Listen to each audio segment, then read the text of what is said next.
I'm Shua, and you are listening to Light Up with Shua, a weekly podcast to open our hearts and minds on a journey with me.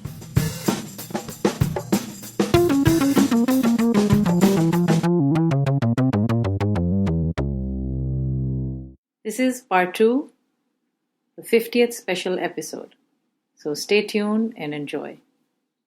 Go ahead. Just to emphasize, to finish off with like the selfless part in particular, and I would again cite your example on some other parents I've seen that when they're really selfless with the parenting thing, and that quote from that there's that chapter about children from the Khalil Gibran book, The Prophet, where he talks about how children come through you; they are not yours, your property and all. Yes. Quote as well, and so when parents, do you know about that, Raaid? I'll send you that poem from Khalil Gibran. It's a very good. Just the point with that being, when parents are at that level of awareness, and then that's when I really do think it becomes a truly selfless. Yeah, because when we are there are many parents there that they like to see because it's a process, right? So is that a bad thing to do? Like you have a human being that you do care, those who care and do bring them up without attaching too much, which I think we both don't attach so much, but we do expect you to respect us and have something to do. But also, I think Raaid's analysis applies in majority of cases, like especially when I go back to our Desi context as well, like how obsessive parents What are is with their Desi children. for people who don't know? Sorry, South Asian context. Pakistan and India, at least what I've seen, Bangladesh to a certain extent, but I haven't had too much exposure to Bangladeshis. But this possessiveness with the children about like, like mera beta, like my son, was like that. But that happens in this any other culture as well. My son's a doctor. No, that I agree. I'm just saying like the examples I've seen growing up when I look at relative to you, right? I'm looking at a cultural context in this, particularly in a more kind of a culture where so much validation, particularly for women and mothers, comes through their sons. Like when they're disempowered in many situations and they find the only power they can find is through the male relation. Okay. Also, remember when people had kids to have workers? Yeah. Yes, right. Okay. What gives you inner peace or calm when you think about your childhood? Whoever is ready can go ahead. Alia Mama house, just jumping in you and Papa's bed in the morning. Oh. I forgot that used to happen, but sometimes I remember it. Okay. That, and then when we used to do that thing where we would all sleep in the living room on the floor, and or to go to sleep watching TV or something. Yeah, when we used to watch something. Yeah, Raaid has a bad memory. No, we used to watch stuff, and then especially I remember the Alia Mama house. We used to do this where we'd all sleep on the floor, and it was so cozy on the carpet. Can you repeat the question? Raaid. Something that brings you inner peace and calm that you think about and you say, I know that white light in the room. Wow, yeah, that's exactly what I was about to say.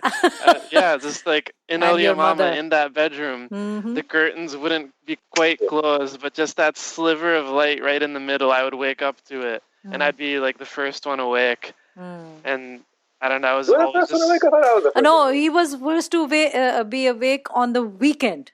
Not on the weekday. On the weekday, I had to Raaid. Because the weekend, I had all day to do whatever I wanted, so I had to use all the time. So that shows that he was always like that. So he wanted everything in his control. Okay. All right. Good.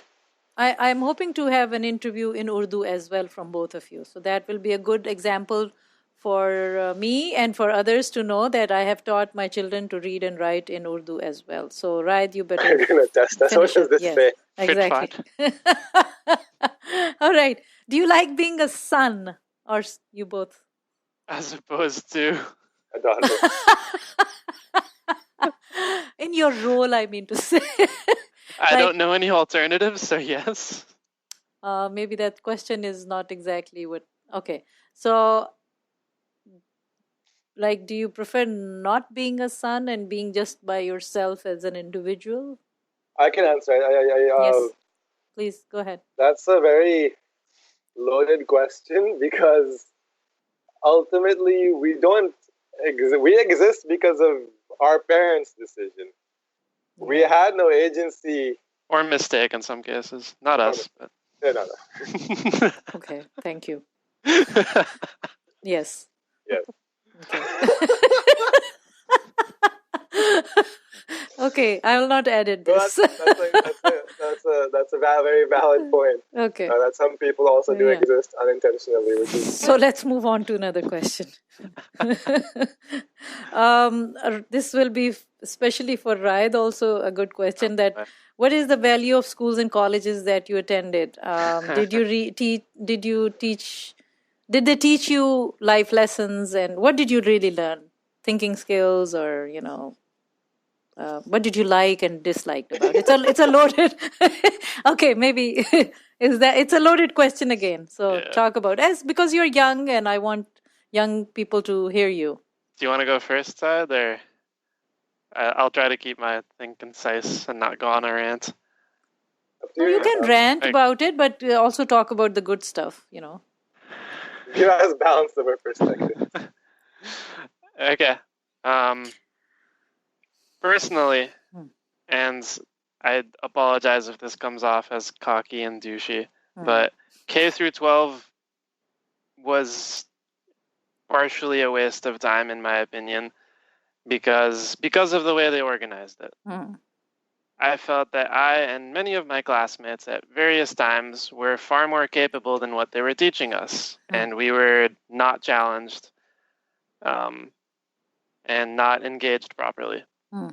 I think the first time I actually felt like I was challenged by anything was Miss Rounseville's calculus class. And that was right at the end of high school. And even that was not too bad. It was just like, oh, like, cool. Like, this is something challenging, finally. And that's not to say the material was easy. Again, it's the organization. Okay, that's the differentiation. If someone is showing an interest in something and showing an aptitude in something, why not try to speed them up? And that's where then the argument against that would be, well, public schools only have so many resources, and like they can't necessarily dedicate all this time and attention and money to one or two students, right? So you have to work with what you're dealt with. But I found that lacking. Is it better in private schools? Have you found that out? I don't know. I know Azhar was technically a private school. In Riyadh, Saudi Arabia. Yeah. But I don't know. And then once I got to college, similar, different manifestations, similar emotional response on my end, where I felt the organization was still odd in that I have to take a certain number of classes on a certain schedule in the same manner as someone pursuing a completely different topic. Now, this is not to denigrate any other area of study, but why should learning electrical engineering with all its advanced physics and electronics and electromagnetism be taught in the same way as, say, journalism? There are two very different fields. And while there are many core educational things to cover, like the ability to critically think, the ability to learn and pursue knowledge by oneself, those are things that I felt I did get out of college, which was nice. But most of what I got out of school was not based on content. I got a good network of both professors to stay in touch with, along with peers who are going on to do successful. So again, it was the organization, the basing, right? The first 2 years of college felt like review for me and many of my peers, which is, in my view, time wasted. Sure, I had fun. Sure, I met good professors and people. But at the end of the day, the most valuable thing was the network and the syllabus. If any of those, and again, not to say that the professors were bad teachers, or that I didn't get anything out of the lab resources at school, The hands-on experience was very useful, and some teachers are very good at explaining certain things. But a library is free. The internet is free. If you tell me what I should learn, I can go learn it if I want to, as long as I have a path. So I do not feel like my college education was worth what we paid for. So you could have done in less time the same thing. That's also what you're trying to say? Yes, that as well. And I said, and they wouldn't let me. I tried. Okay. Saaid, so let Saaid finish, and then maybe you can think about something that was good about, or did you experience skills or anything? Anyway, Saaid, can you talk about it also? Yeah, this is just school experience and college experience, like all the way to K through 12, and then starting to talk about it. So I remember. So I didn't realize kind of the nature of the K through 12 experience until I came to college, and was more or less and when I saw kids coming from private schools, and I saw the rigor and intellectual cultivation that they'd experieed relative to what I've experienced growing up, I noticed that was a huge difference. Oh, so there was difference in your experience from coming from private school versus... For me, just even despite having done relatively well in the public school system here, and then I would consider the American school back in Saudi Arabia in the same vein. I wouldn't consider any of those like elite kind of prep schools that we knew just even in our town, like Groton School or Lawrence Academy or something. So that was a huge difference I noticed in the capability of those kids versus me. I'm so sorry we didn't put you in private. No, that's not the point. School. I think the point is then so what's the difference in the curriculums, and it's obviously a difference in resources. I mean, Groton School has a computer science department, I'm pretty sure. So kids going in who already knew computer science, who didn't even have to take the first half of the major classes. Right? And then I'm coming in and I have no exposure to programming or something. And that's also, I'm someone, this is where I'm different from Raaid, I really need the structure. So in general, I loved my college environment. Okay. I don't know how the differences in the school impacted in, for example, being a smaller school and then being able to devote much more resources per student. Because I felt like I had a lot of attention. I felt like I had a lot of flexibility. I could really, within the requirements they had for liberal arts education, I could tailor my education to whatever I wanted. So the K through 12 process, I thrived, at least I remember, because I felt like the difference between me and the other students, and I stood out because I did the work. And that's all I had to do for most of my life until college. And then I gave this sense of, I'm awesome, I'm smart, I'm all these things, without ever actually really having put effort. So that was one thing I would say that, and this was primarily, I would say, due to us moving around and not being able to do accelerated programs. I believe if we'd stayed in New Jersey, right, we could have gone ahead or something. We had very wonderful, nurturing environments. Remember the teachers Mrs. Lewick, Mrs. Marth, all those teachers, KG2 through second grade, who were very loving and cultivating. We learned whatever we needed to at that age. Or at least I think, I don't know how, if Raaid remembers, and I'm assuming he was bored. Raaid was always bored in school. Right. Raaid is, he expected more from himself and the system. But he was much more of an autodidact from an early age. He was much more self-driven. He needed much more of a challenge. And I was okay with whatever was coming along. I guess that's why I was satisfied with it. So there was a big difference there between us as well. Okay. Thank you. So, I guess two boys coming from the same parents, are different. So every child is different. So for parents and children to understand that they should take each child as they are, and they both can't be the same at all. So even if you give them rhyming names. Well, kind of. Should you have tried the same name? Yes. Okay, so I think we will continue because you are two people, so it can't be that short of a program. So I would say that you're watching Light Up with Shua with Saaid Arshad and Raaid Arshad. Do you enjoy the work you are doing now?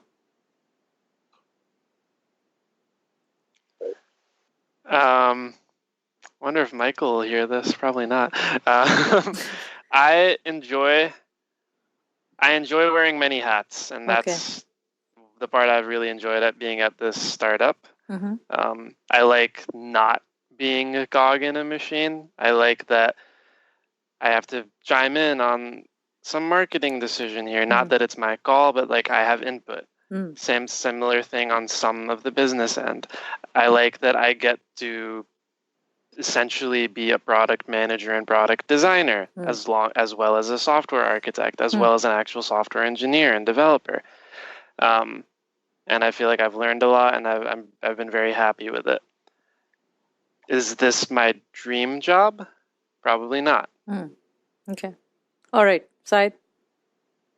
I'm loving what I'm doing right now. The overall experience in general, similar to that, I have a lot of different things to do. I'm basically managing my own project, which is this medical device project, trying to use electrical imaging technology to image the blood flow out of the heart. So it's a biomedical application. We work in a hospital. I work with med students. I work with a cardiologist. I work with my advisor, of course, who's a professor, and I've got lab mates. So that's all the collaboration. I work with wonderful, brilliant people who I learn a lot from every day. And the biggest thing for me is the process of doing research as a PhD. It's given me a confidence and a confidence in my abilities that I didn't know was there. Are you planning to do a PhD, Raaid?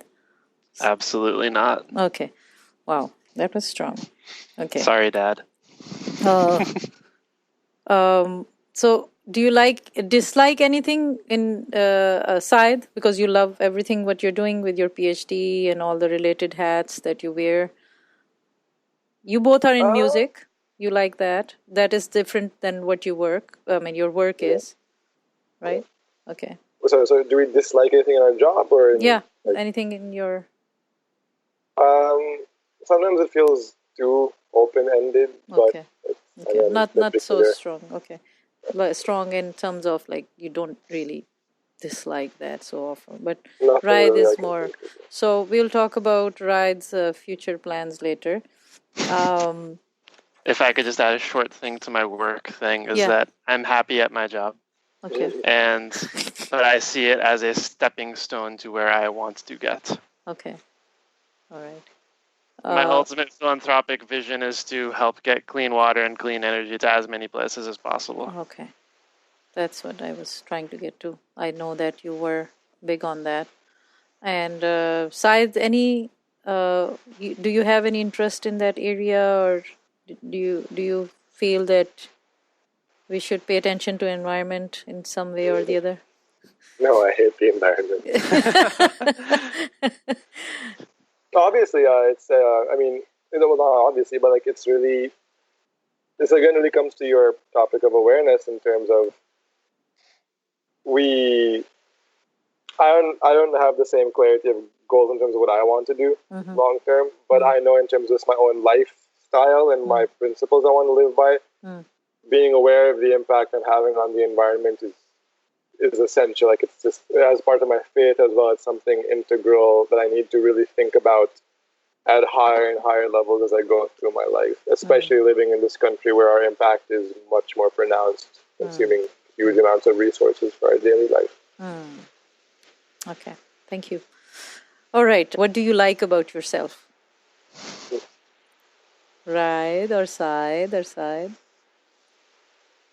Saaid. Raaid. Want me to go first, or you want to go first? Go for it.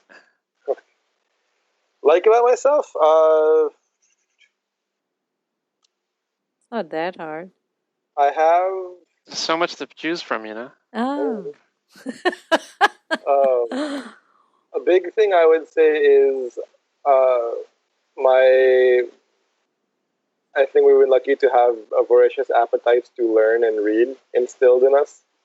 So I'm very happy about that. That's good. You instill that value in us. Our families in general instill that value in us from an early age, and I'm very grateful for that. And I love that about myself. And it's a self-perpetuating. Like the motivation is to read and find a book, and it's just, how do you think? How do you think we added that? What? You've always had a very no, I want to know, like, maybe what's your perspective, you've had a very right? large library at home, and you always have these books just there, and they always, when we were small, it always seemed so like this huge, epic wall of knowledge that we one day would access. You were always reading as well, and then Papa is himself a PhD, and then he was always a very intellectually curious, like interrogating everything to the core of understanding things. So, and then of course Shanu Khala is a philosophy major, and Zuzu Khala is in education, and like I mean, yeah. So given the Khalas, given the family, I mean that exposure, it's just thank God, given that we were going to be more or less in that trajectory, hopefully, in which we are. So right. Just to piggyback off that briefly, I remember these little like booklet things that like you got me reading early. I remember that. And there's like a video game on the computer associated with the reading. Reader Rabbit? I remember that. Yeah. Reader Rabbit. Yes. That's what it was. Reader Rabbit and the dinosaur thingy that... the Tonka truck. On Tonka... but like specifically for reading, the Reader Rabbit thing. Yeah. And then on the topic of Zuzu Khala, I remember one night in Pakistan, or a week or so, she read us Oscar Wilde's The Importance of Being Earnest as a bedtime story. And I realized that later in AP English, and I was like, why does this sound so familiar? But anyway, the thing I like best about myself is that now I am abundantly confident in myself, in that I would like to think it's measured. Some may perceive it as cocky, but I feel that if I put my mind to something, if I want to learn something, if I want to do something, there is not really much stopping me from accomplishing it. So that's the good thing you like about yourself. Yeah. And something that you would like to change. Anyone of you can go ahead with that. I can go. And not too many, one thing. No. Well, I think a big thing I would say is I get discouraged very easily. I think. So you would like to change that? Are you working on it? Definitely. I've seen it's a matter of resilience. I've been growing more and more, but just if my advisor says something even slightly critical, just taking it so personally and taking it so heavily, and not being able to take it as simply a piece of information that I can incorporate to improve. And just the physiological response to those situations has been very not healthy for me. Let's hear Raaid's answer, so maybe he can help you with that, if he is good. But I'm working on it. I've gotten much better. Okay. What is failure in your view?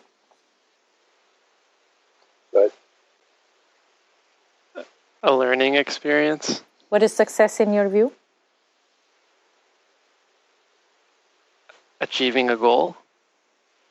Are you asking, or are you sure? I'm not sure. What is failure in your view, you said? Okay. Saaid? Similar answers, I would say. I like the answer for success, which is you had a goal and you achieved it. And then failure is, I guess, the opposite of that. You had the goal and you didn't achieve it, but it's obviously much more complicated. Yeah, that's true. I think they're actually the two sides of the same coin, and they're less binary than how we define it. Do you feel that if you are challenged or you fail at something, does that discourage you, or do you have more drive to, put more effort and then fix it or achieve it? It depends on context, but generally, I'm a little disheartened at first, but then I usually redouble my efforts. But it's very contextual, right? Like you have to evaluate whether or not, what are you trying to achieve? Do you need to reset your goal? Yada yada. Okay, Saaid. Like I mentioned before, I used to get very easily discouraged, but now once you take any sort of distress or certain kinds of distress and certain kinds of pain as basically a symptom of growth or learning, then it becomes much easier to just take it and then learn from it and move forward. Okay. Yeah. All right. What is to live a healthy, fulfilling life?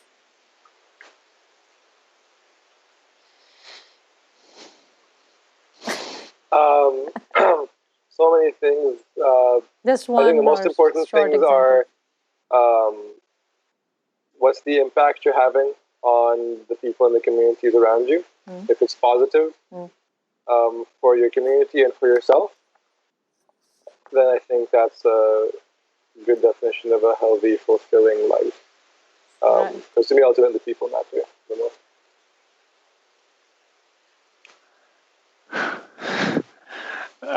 You can say this is a very deep question, rich question, hard question. Appreciate my questions.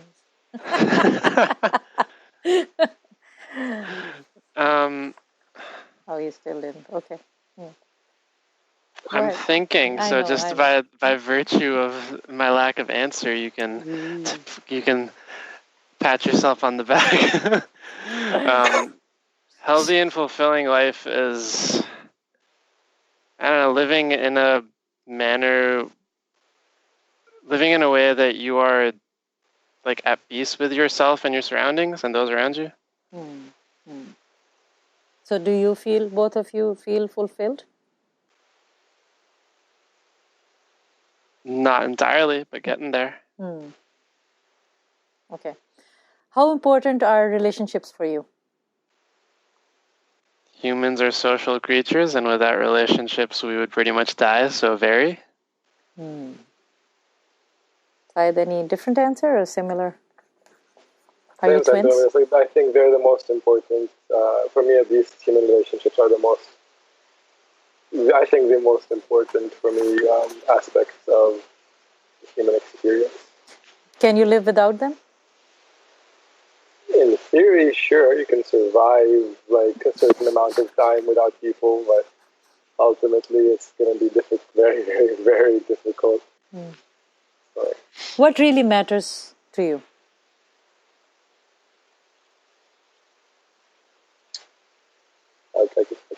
Go ahead. Whoever wants to,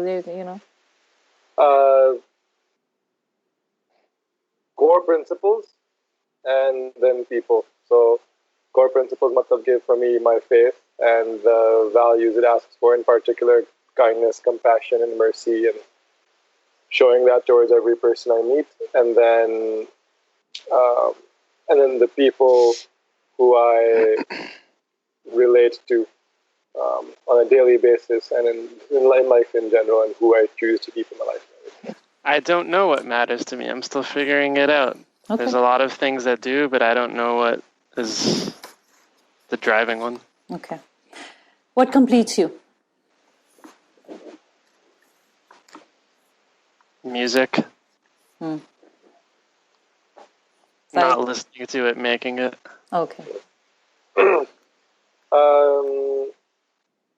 Serving others, making other people happy. You feel okay. Yeah, that one too. Which one? I mean, I agree with Saaid as well.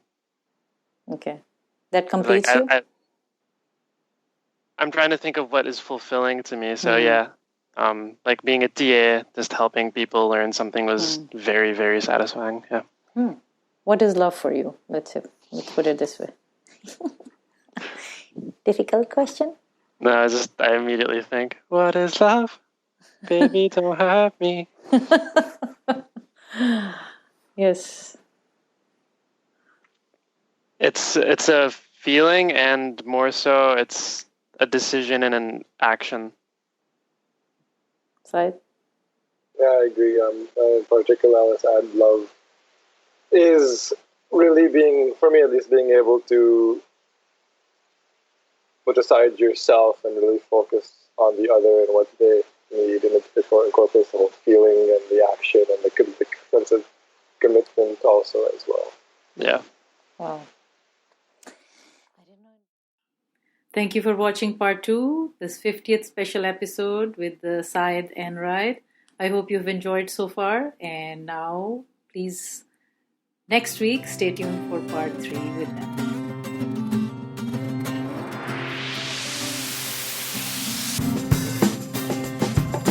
Thank you for staying with me through this exciting episode. Please don't forget to subscribe and stay tuned for the next episode of Light Up with Shua.